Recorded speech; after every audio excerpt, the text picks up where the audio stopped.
అన్నయ్య అందరికీ నమస్కారం. నేను చైర్మన్ అయిన తర్వాత ఫస్ట్ అఫీషియల్ మీడియా కాన్ఫరెన్స్. ఈరోజు మీ అందరికీ welcome. Gaddar Telangana film awards GTFA. So మీ అందరికి తెలిసిందే ఈ అవార్డ్స్ ఇవ్వాలని ప్రభుత్వం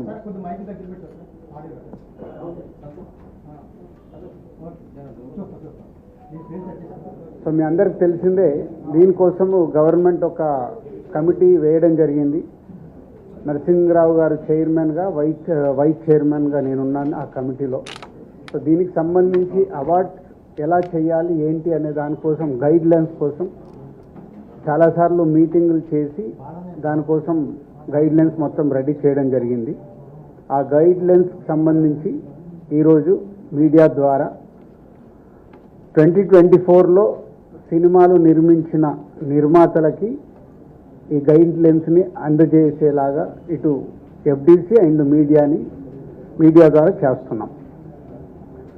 సో ఈ 2024లో అంతకుముందు ఉమ్మడి రాష్ట్రం ఉన్నప్పుడు ఎలాంటి అవార్డ్స్ ఉన్నాయో అన్ని అవార్డ్స్ ఉంచుతూ 1-2 మార్పులు జరిగాయి. మెజారిటీగా అలాగే ఉన్నాయి.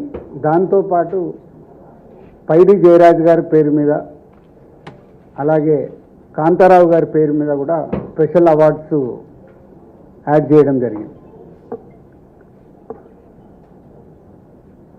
అంతేకాకుండా ఉర్దూ సినిమాకి కూడా ఎంకరేజ్ చేయాలి అనే ఉద్దేశంతో ఒక అవార్డు పెట్టడం జరిగింది, బెస్ట్ ఫిలిం అవార్డు. అదొకటి యాడ్ అయింది.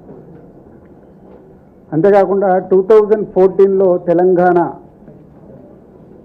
ఏర్పాటైన తర్వాత ఉమ్మడి రాష్ట్రంగా ఉన్నప్పుడు మనకు నంది అవార్డ్స్ ఉన్నాయి. తర్వాత రాష్ట్రాలు వేరువేరు అయిన తర్వాత తెలంగాణ సపరేట్గా మనకు తెలంగాణ రాష్ట్రం రావడం జరిగింది. సో దానికోసం 2014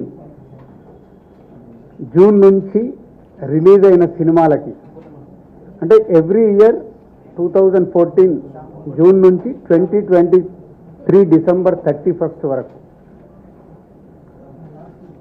ఎవ్రీ ఇయర్ ఒక బెస్ట్ ఫిలింకి కూడా అవార్డు ఇవ్వాలని నిర్ణయం తీసుకున్నాం. అంటే తెలంగాణ ఏర్పాటు అయిన తర్వాత మన అవార్డ్స్, తెలుగు సినిమాకి సంబంధించిన అవార్డ్స్ మిస్ అవ్వకుండా ఉండాలని ప్రతి సంవత్సరం ఒక బెస్ట్ ఫిలిం అవార్డు ఉంటుంది 2023 వరకు. అలాగే 2024 ఇందాక మీకు చెప్పినట్టు అవార్డ్స్ అన్నీ పాత రోజుల్లాగా ఎలా అయితే ఉన్నాయో కొన్ని మార్పులు చేర్పులతో ఫైనల్ చేయడం జరిగింది. ఆ గైడ్ లైన్స్ మీకు ఇప్పుడు మీడియాకు అందజేయడం జరుగుద్ది. సో అప్లికేషన్స్ ఇమ్మీడియట్గా స్వీకరించి స్క్రూటినీ చేసి జ్యూరీలు కూడా ఫైనల్ చేసేసి ఏప్రిల్లో ఈ అవార్డు ఫంక్షన్ అంగరంగ వైభవంగా చేయాలని ప్రభుత్వం ఆశిస్తుంది. దానికి అందరం FDC తరఫున అలాగే ఫిలిం ఇండస్ట్రీ నుంచి చాలామందిని ఇక్కడ మేము జ్యూరీలాగా తీసుకొని చేసి అవార్డ్స్ అనేటివి నెక్స్ట్ మంత్ బెస్ట్ ఈవెంట్ చేయాలని గవర్నమెంట్ ఆశిస్తుంది.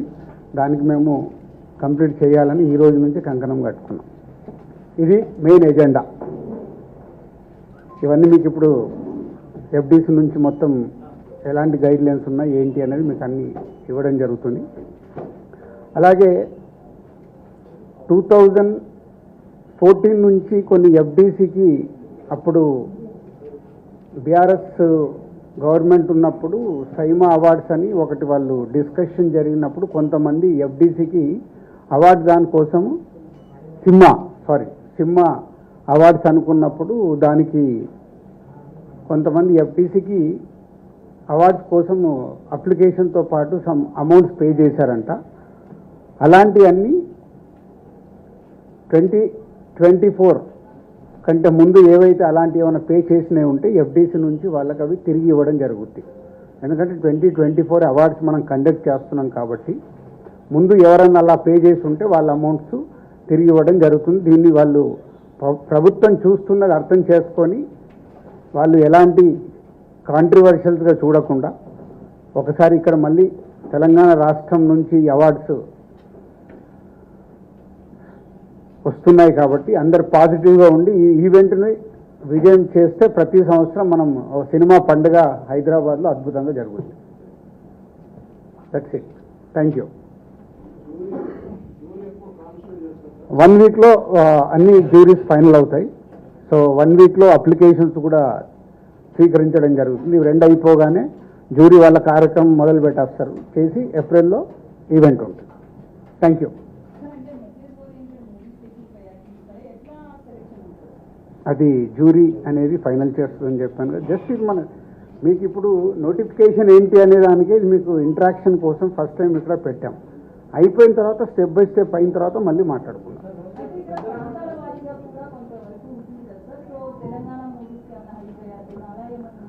మీరు అదే అంటున్నాం, మొదటి స్టెప్లోనే రకరకాల ఆలోచనలు ఎందుకు, ఒకసారి ఇది ఫస్ట్ టైం చేస్తున్నప్పుడు దాన్ని సక్సెస్ఫుల్ అయిందనుకో ఎవ్రీ ఇయర్ మనం ఇంకా దాన్ని అద్భుతంగా ఎలా చేయాలనే ప్రయత్నం చేయాలి.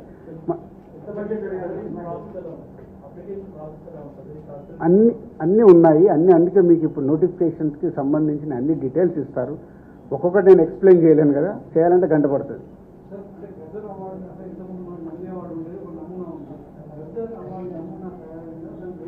అన్నీ రెడీ అవుతున్నాయి మీకు. అందుకే కదా నెక్స్ట్ మంత్ ఈవెంట్లో మీరు చూస్తారు కదా. ఇప్పుడే తినబోయే ముందు మీరు అన్న అద్భుతంగా ఉంటాయి, అన్నీ వస్తున్నాయి.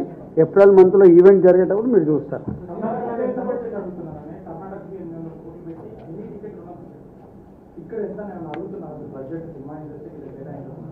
అప్పుడే ఇంకంత దూరం వెళ్ళలేదు. సీఎం గారికి ఒకటే విజన్. లాస్ట్ టైం నేను చెప్పాను కదా, హైదరాబాద్ని ఇంటర్నేషనల్ హబ్ చేయాలంటే ఏం చేస్తావు, దిల్ రాజు గారు నాకు ఒక ప్రపోజల్ ఇవ్వని అన్నాడు. అంటే నాకు సినిమా ఇండస్ట్రీ మీద అవగాహన ఉంది కాబట్టి ఇంటర్నేషనల్ హబ్ కావాలి అంటే మొన్నే మా ఎండి గారితో మేము అందరం కూర్చోవడం జరిగింది. అంతా రెడీ చేస్తున్నాం. ఈ ఈవెంట్ అయిపోయినా దాని మీదకి వెళ్తాం.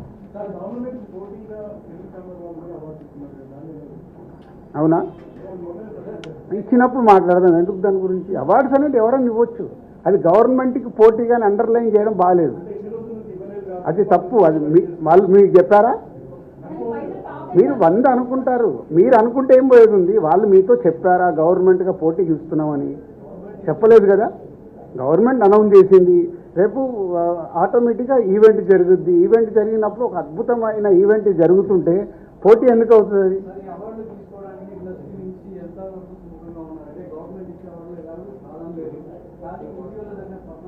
అవన్నీ వేస్ట్ అబ్బా, వేస్ట్. అందరు అనుకూలంగానే ఉంటారు. మీరు లేనిపోయిన కాంట్రవర్షియల్ మీకు ఏమైనా స్పైసీ కావాలా ఏంటి? ఎందుకు రారు? గవర్నమెంట్ అనేది అవార్డ్స్ ఇస్తున్నప్పుడు ఎవరైనా వస్తారు, స్వీకరిస్తారు. హిస్టరీ అది. గవర్నమెంట్ ఇచ్చే అవార్డు అనేది స్పెషల్ అవార్డు. అది ప్రచారం మీ దగ్గర జరిగిందేమో, మీకు కావాలి కదా. అది మనం ఏ పని చేసినా 51% పాజిటివ్ ఉంటే చాలు.